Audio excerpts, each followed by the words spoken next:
Hello folks, and welcome to another video. As always, I hope this one finds you well and enjoying your simming. I should probably preface this video by saying, look, this introduction could be a little bit long, even for me. This video will be the last one that I post to the channel for a while. If you've been around the channel for a while, as I have, funnily enough, you'll know that I do take breaks from time to time for various reasons. Those reasons can be summarized in one word. That word is life. Life requires that I be elsewhere, that I invest my time and energy elsewhere. And sometimes life prevents me from engaging in this hobby, or certainly from making videos. And yeah, that's at play here. So what I thought I'd do is, before taking another break of indeterminate duration, it could be a while, I thought I'd make this video primarily as an expression of gratitude to you, the viewing community of my channel. And I thought I'd also share some thoughts around, I don't know, the state of simming from my perspective, having been involved in it for 30-something years. And I also thought I'd share a little bit about YouTube, what it's like to be a so-called YouTube content creator, for what it's worth. And I share it not to have a whinge, because it won't be a whinge. It'll be an overwhelmingly positive share. But I share it primarily in case you're thinking of setting up your own YouTube channel, whether it be flight sim related or something else. So that's kind of where I'm coming from. That's my motivation. Primarily an expression of gratitude, and I'll share maybe some lessons learned, or a bit of a reality check, perhaps, around YouTube. So if you're interested in that, stick around, folks. We are going to go for a fly. We're going to fly the aircraft on your screen, which has become my absolute number one favorite in the last sort of 6 months or so. Far and away, the aeroplane I fly most these days. It is the Thranda PC-12, resplendent in the all-black livery, and love this thing. Fly it a lot. So I thought, if I'm going to make a kind of a bit of a farewell-ish type video, it's not a farewell. It's a see you later. It's a bye for now video. Okay. I thought, if I'm going to do that, I'm going to do it in this aeroplane and in a location that truly has my heart. Let me show you the flight plan, folks. Now, flight today takes place in a location that so many of my flights take place in. Beautiful country of New Zealand. Special shout out to you if you happen to hail from New Zealand. I know I've got quite a few of you living over there, and thank you for your support over many years. You know who you are. You always bring a smile to my face, and your kindness has been appreciated. Beginning our journey in a place that is my most visited destination in this flight sim caper. It's a place called Coromandel. Absolutely beautiful part of the world, IRL. If you're lucky enough to visit, do yourself a favour and get along there. Just outside of Auckland. And I happen to be the very proud owner of the FBO here in the FS economy space of Coromandel. In fact, it's the second time I've owned it. I owned it a number of years ago, sold it, because no one else would visit it. It doesn't get visited that often by anyone other than me. But sold it and then sort of bought it back, and it's kind of my hub. It's just a beautiful place, challenging place. It's a short strip, one way in, one way out. Although I've found a second, third, perhaps even fourth way, both in and out over the years. But we'll fly this flight in accordance with how they should be conducted. Should, in inverted commas. So out of Coromandel and heading southbound, overhead Hamilton, city of Hamilton, and then the NDB down there at Tamaranui, I think is how you pronounce it, Tamaranui, and continuing southbound, kind of to the west of the Tongariro National Park, or at least to the west of the Big Hill, anyway. And before arriving at our destination, which today is the inland city of Palmerston North, affectionately known to locals as Palmy. And Palmy, I've got a little. I'm going to share with you a link to a YouTube clip. I won't be able to play it because I'll get bloody copyright struck here on YouTube. But I'll send a link, put a link in the description for you folks, and I found it amusing. A little short piece, 3 or 4 minutes, which was done for a TV show, I think, over there in New Zealand, around Palmerston North, by a local who's quite a bit of a celebrity over there, a comedian and musician. Yeah, but we'll do that en route, folks. That's the flight plan. We're taking 3 VIP packs here in FS Economy from Coromandel down to Palmy. En route, as I mentioned in the introduction, kind of share some stuff around how I see sort of the state of the flight sim world, for what it's worth, and maybe take you a little bit behind the scenes of the whole YouTube thing. Welcome to Coromandel, folks. I don't often do these aerial shots, but in case you haven't seen a previous video of mine featuring this location, this serves as a bit of an orientation. You're looking down at the strip, of course, about 2,000 feet or so. Good challenge. The PC-12 does it pretty easily. It's just a very capable aeroplane. Full flat, short field stuff.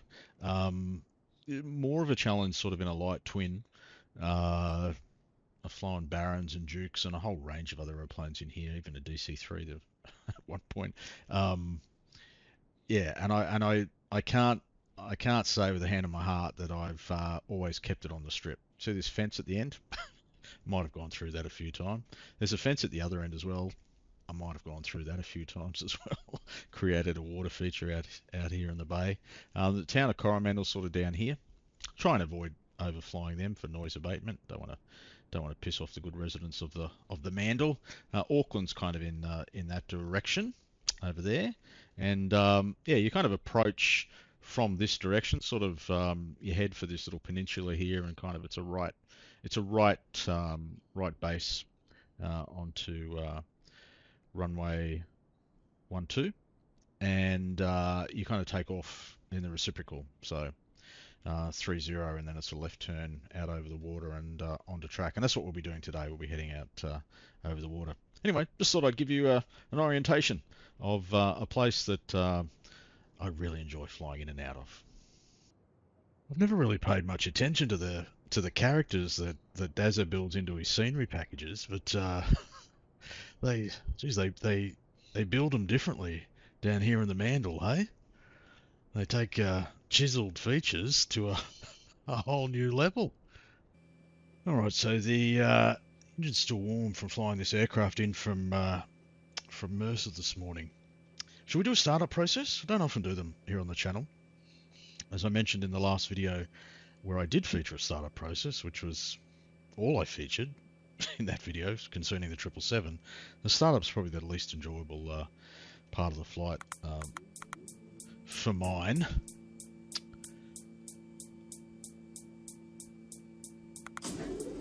At the starter, great sounds in this aeroplane. Wait to the NG to build.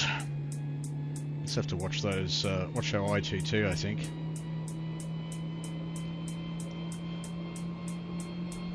We're getting our oil pressure. Still quite low. It's rising slowly. Gently does it. It's taking a while to build. ITT dropping. Props starting to turn. Might introduce some juicy here. Great sounds in this aeroplane.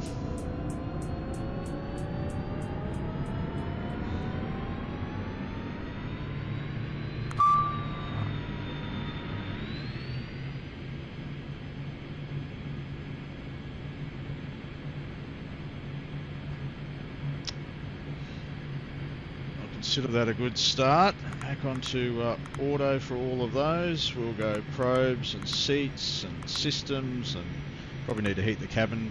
Beautiful day here in this part of New Zealand anyway. So I'll plug our flight plan in. I'll do that off camera, folks, to save you the pain. And be back with you. We'll be taxiing for departure off of runway 30 here at Coromandel. Alrighty, so our flight plan is plugged in. We're going to cruise down at 230. That's plugged in. We've got a transponder code selected and on standby. We can switch that over to altitude recording. Let's select our flaps. Flaps 15 for departure. We'll release the brakes. We'll make our way in that direction.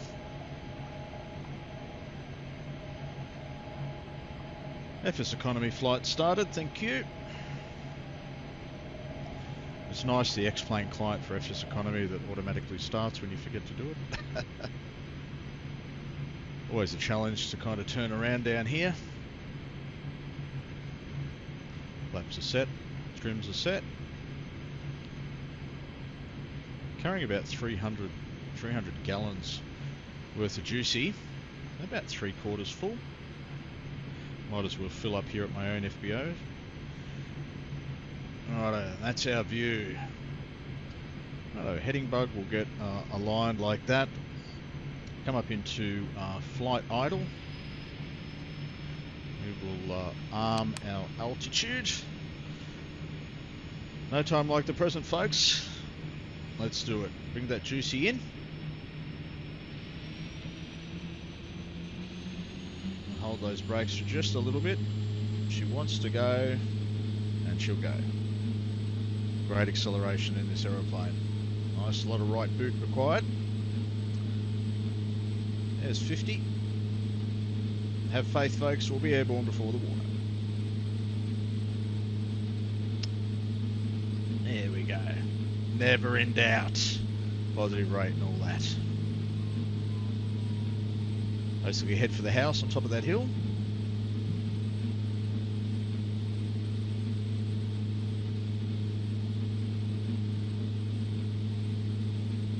And at about 500 feet, we'll make a nice gentle left-hand turn. We'll get rid of the flaps as we do so. Manage our power. Our temps are good. Retrim. Head out towards our first waypoint of Sattler.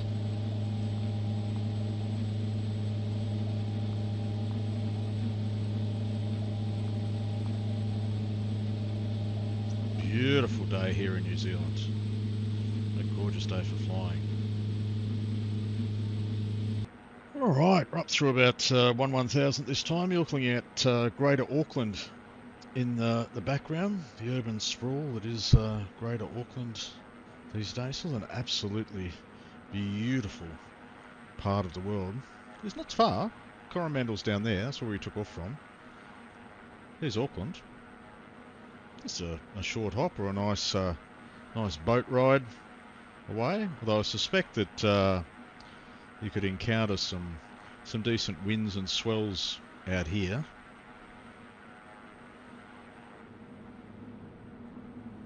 That ortho's bloody nice. The Lindyman ortho. There'll be a link to it in the description, folks. I did feature it in a video not too long ago.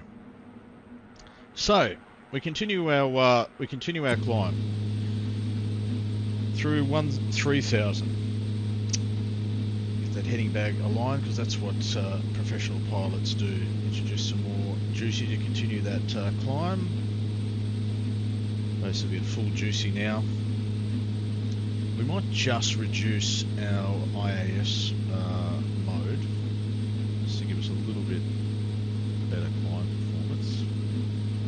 Just drop that back a little bit. ITT's good. Full throttle here. We'll come back towards sort of 140 on the IAS. Just want to get up to 23 as quickly as we can. And the climb continueth. Just want to give you guys something to look at as I rabbit on with my nonsense. Let me start my nonsense by speaking anything but nonsense, by speaking genuinely from the heart. And I want to say thank you sincerely for all the support that you've offered the old man over the years. Some of you have been viewing and supporting this channel for a number of years now. I've been around YouTube since 2013. I think I started making videos in 2014. You won't find any of those on the channel, not from the early days, but that's when I started producing some stuff. And there's still some subscribers from that time. And, well, that's commitment. I run the channel and I can I can barely tolerate myself. So I have to say thank you for you long-termers. But anyone who's ever made a comment, anyone who's ever clicked the like button, anyone who's ever subscribed, thank you sincerely for your support. It has been appreciated. It's meant more than what you could ever imagine. This is a pretty lonely experience, flight simulation. I think for me it is, and I think it is for a whole lot of people as well. And one of the reasons that I started this channel was to make it feel less lonely for me. And so when I speak to you these words, and I'm speaking right now, and I'm looking at my dog, and she's like, here we go again, I feel like I'm actually speaking to someone, to you, the community that support the channel. And that means a lot. And when you speak back to me through your comments, which are 98% very kind, yeah, it warms the cockles of an old man's heart. And so I've very much appreciated that. There have been days where a comment that you might have spent 30 seconds making on one of my videos has given me hours of relief, hours of satisfaction, hours of joy. And I want to say thank you for that. And to the people that you know, the 2% of commenters that are negative, in some cases it enters the realm of abuse. I almost want to say thank you to you as well, because what you've done has made me appreciate the 98% a lot more. So it's a thank you all round. Alright, so we got there eventually, cruising at 230, getting along the ground at 237. We've got a little bit of a headwind component up here as we track towards Hamilton at this time. We're about 16 miles to the north of Hamilton. Special shout out to you if you happen to hail from Hamilton. I've been through your city a couple of times in my life. Never stopped in Hamilton, basically because I was too scared to get out. Only kidding, folks. Only kidding. Sure, it's a lovely place. The state of flight sim, folks. Can I offer some commentary? There's Hamilton down there. Can I offer some commentary for what it's worth? To me, the way things are at the moment in the broader flight sim community, and I don't profess to be across everything, but it kind of feels to me a little bit like 2016. And for those of you that weren't part of the community in 2016, let me take you back to that time, at least from my perspective. 2016, so FSX had been around for a while and was a dead platform. P3D was not dead, but it kind of was never really going to change much. They were just going to tinker with it. The underlying sort of base of it, the foundation of it, which was called ESP, I think, wasn't it? That wasn't going to change. So it had pros and cons to it. The pros included the fact that developers knew exactly what they were building for. The cons was that, well, it was never really going to um, change in terms of providing better performance or keeping up with, you know, progress in terms of hardware. So we're kind of stuck, and you had to come up with all these hacks, and there was lots of add-ons and all these little things that you had to do to try and squeeze every, you know, frame out of it. And what was happening sort of in that time, at least as far as I remember, was that people were kind of turning towards X-Plane, because X-Plane was in active development, and it still is, clearly. And X-Plane, you know, back in 2016, we were on X-Plane 10, and then X-Plane 11, I think, came about 2017, and then 12, X-Plane 12 came in 21 or 22 or something like that. But people started turning towards X-Plane. And I'm feeling that again in the community. It's not that the Microsoft Sims are dead this time around, the two of them, the 2020 and 2024, but I think what's happened is that the release of 2024 has been such a shit show that it's put some people off, and it's got them thinking, is there an alternative? And yes, I can see what's happening on the ground there, folks. That's drawing my attention as well. Let me change the camera angle to try and get rid of it. Wow, look at that. Anyway, I distract myself, folks. There you go. We're not seeing it in that shot. And I'm feeling that, again, people are starting to look at alternatives. And the alternative in terms of civilian simulators is X-Plane, which is in active development, and which has never looked better. I'm not sure I would say it's never performed better, because it's taken up a whole lot of resources on my rig. I can barely squeeze 30 FPS out of it, but it's looking fantastic, and it's great to see more people sort of finding it. And the more people that use X-Plane, the more that developers will give it attention, and we'll get more developers developing stuff, because some developers have left X-Plane in recent years, and it's been noticeable, and they've jumped over to the cash cow that is the Microsoft Sim, particularly 2020.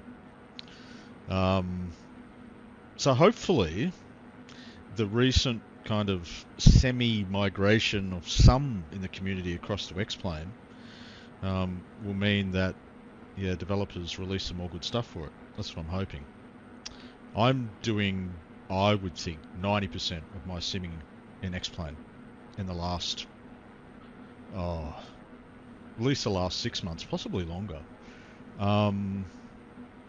I've never left X-Plane, not completely. I mean, the 2020 sim, when it was released, I was probably spending, I don't know, 75, 80%, maybe even more at times over there, and just tinkering with X-Plane, just keeping my hand in from time to time. But now it's predominantly X-Plane, and in a way, it's a golden age. Jump back inside. Kind of a golden age of flight simulation, really, in some respects. But in other respects, the community kind of feels, I don't know, feels a little bit strange. And the closest I can kind of relate it to was back in that sort of 2016 when people started moving on from the Microsoft products and exploring X-Plane. And of course, we saw that Microsoft and Asobo, they came back in 2020 with the 2020 sim. 2024 still alive, and 2020 still alive, and all that. Yeah, it feels like a kind of interesting time. There's opportunities there, and it's just great that so many people in recent years, the last 5 years, thanks primarily to the 2020 sim, have found the world of flight simulation, and our community has grown, you know, exponentially. I'm just conscious that although this is a sort of 200-mile flight, the PC-12 does cover the ground pretty bloody well. Before too long, it'll be time to start our descent down into Palmy. And just a reminder, there'll be a link in the description to a video that I find amusing about Palmy. You may not find it amusing; it doesn't matter. It's there if you're so interested. I mentioned at the start of the video that I would kind of talk a little bit about YouTube, so that's what this segment is. Again, giving you something to look at, folks, as I yabber on. Hopefully we don't get too much of that flickering happening here. But I'll stay with the camera in this position if that's okay. We've got some big hills coming up on the left-hand side, 11 o'clock, folks. YouTube. Oh, it's an interesting thing to do, to be a so-called content creator. I heard or listened or watched Mr. Into the Blue Simulations talk about it recently, where he's at with stuff. Some of that I could relate to, some of it, we're probably at different points in our life, we've got different things going on. But I get it, some of it. What I'd suggest, what I'm going to try and do here is provide share my experience for what it's worth, and hopefully that might help others. And it might also challenge some myths and some misunderstandings about YouTube. The big one is that this YouTube is a bad way to make money. That's not true. It's an awful way to make money. This channel that you're watching is monetized, right? It does generate revenue, but it generates so little. It would probably surprise you just how little, not just this channel, but really any channel on YouTube, unless you're getting like millions of views, I don't know how anyone's making a go of it, like in terms of being a full-time gig. I know that there are a couple of flight sim content creators that apparently do this full-time. They must have a lower cost of living than I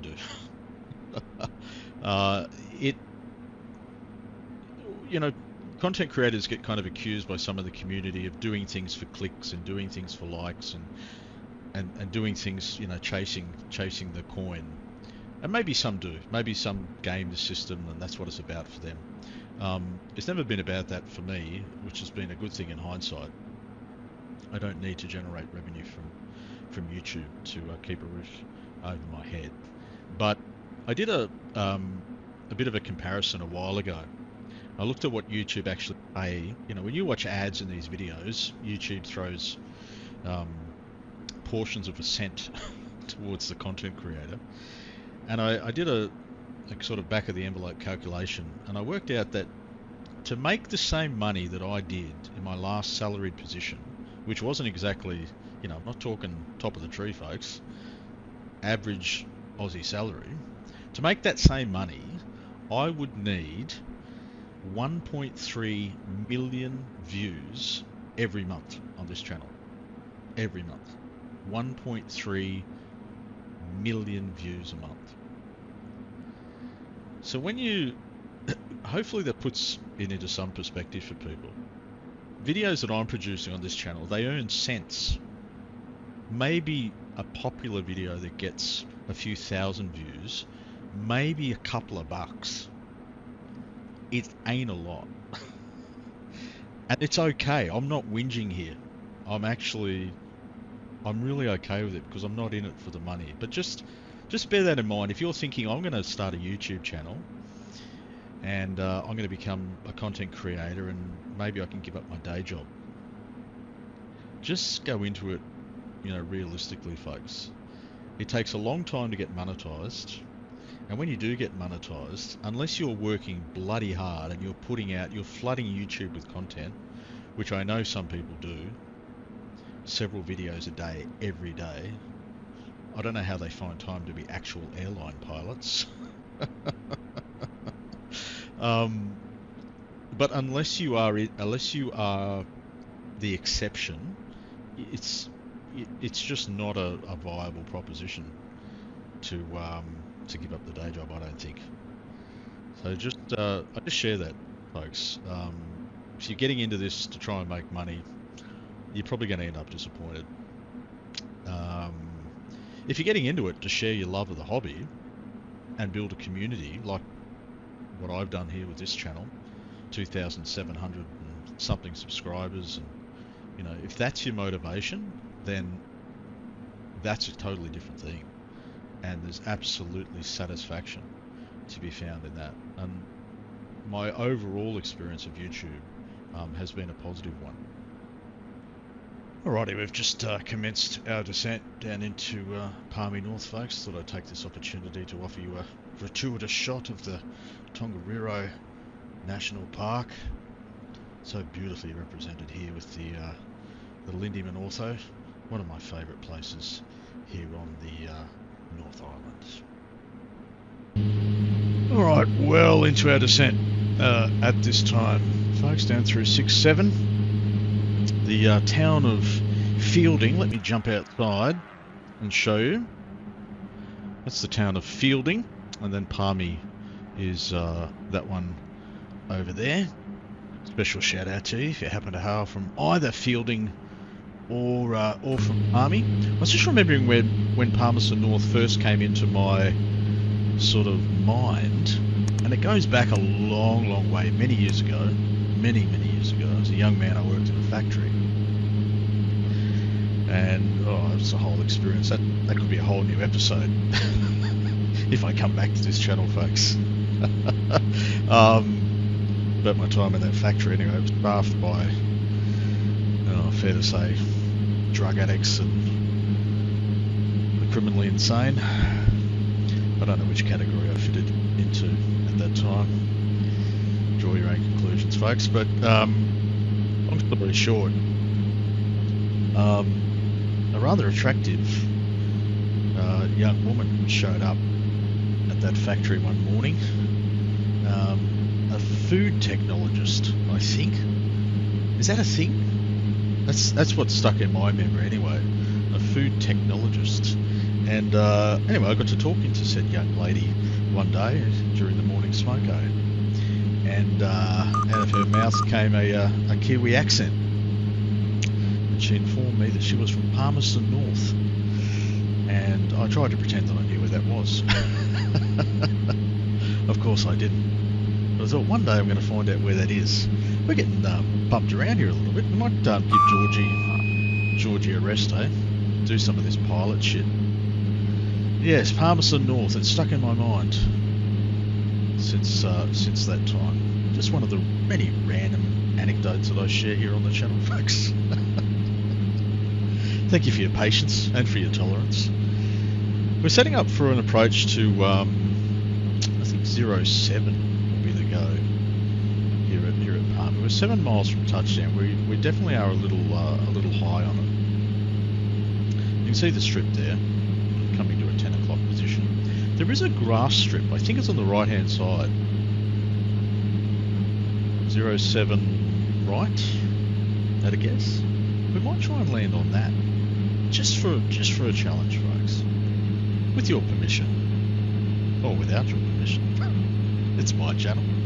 I'll do what I bloody want. And that's important, folks. If you're going to set up a YouTube channel, do it your way. You don't have to copy anyone. Make it your own. I mean, the flight sim YouTube community, I mean, it's flooded, isn't it? The market's a bit oversaturated, don't you think?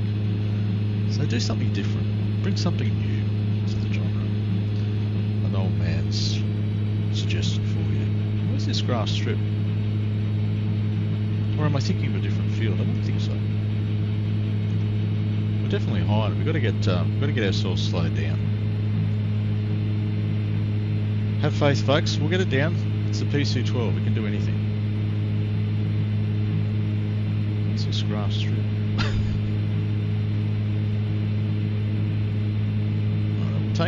Take flapping gear as we do so. I'm going to give myself a bit of an S-turn here.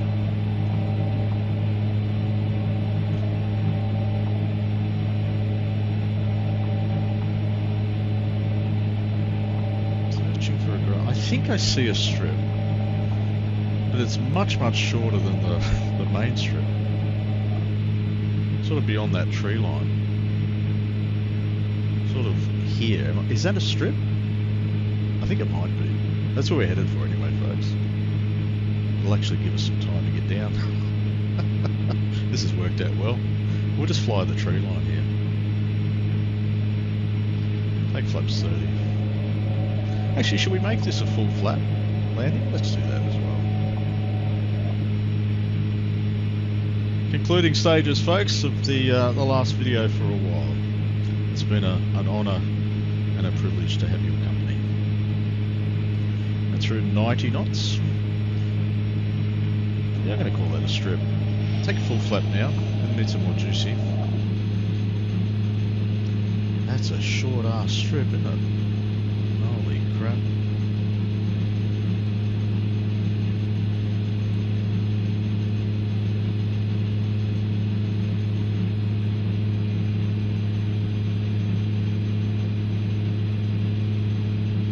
This will be more like a designated strip the closer I get to it.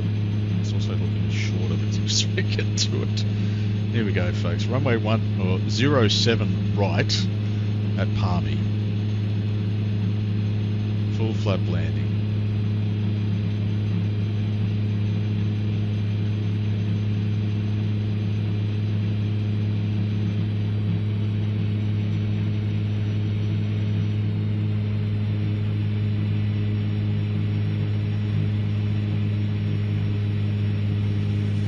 Warning. Oh, there we go. What was the warning for, Betty? Never in doubt. Oh, we only used half the strip, folks. This PC-12, isn't it a fantastic aeroplane? It is. Anyway, folks, welcome to Palmerston North, here on the North Island of New Zealand. Really enjoyed that flight. Always enjoy myself, folks. Make sure you always enjoy yourself as well. There we go. That brings this video to a conclusion. Folks, an honour and a privilege. Thank you for your company. And until we next meet, you stay well. Enjoy your simming. And bye for now.